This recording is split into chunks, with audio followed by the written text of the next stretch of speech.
High. 15 August 2026 Saturday পড়ার দরুন আমার হাজব্যান্ডের ছুটিটা পুরোপুরি মার গেছিলো। যেহেতু ওর দুদিন ছুটি থাকে, মানে স্যাটারডে সানডে দুদিন এমনিই ছুটি থাকে, তাই জন্য 15 আগস্টের ছুটিটা আমাদের সম্পূর্ণ মার গেছে। তবে তাতে কি 15 আগস্টটা তো আর আসবে না, সেই দিনটাকে এনজয় করতে হবে। তাই জন্য আমরা চলে গেছিলাম ডেকাথলনে।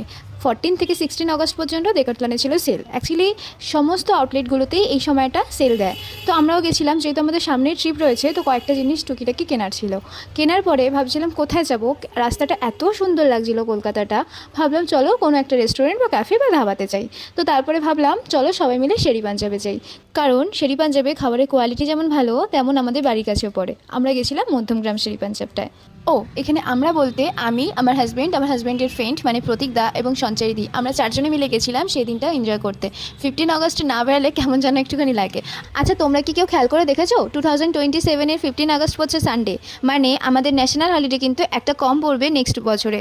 তাই জন্য আগে থেকে মেন্টালি প্রিপেয়ার হয়ে যাও যে পরের বছর 15 আগস্টের জন্য কোনো ছুটি থাকছে না। যাই হোক, আমরা এখানে ওপেন এয়ারে বসেছিলাম, কারণ এটাকে এনজয় করতে আমাদের বেশি ভালো লাগে।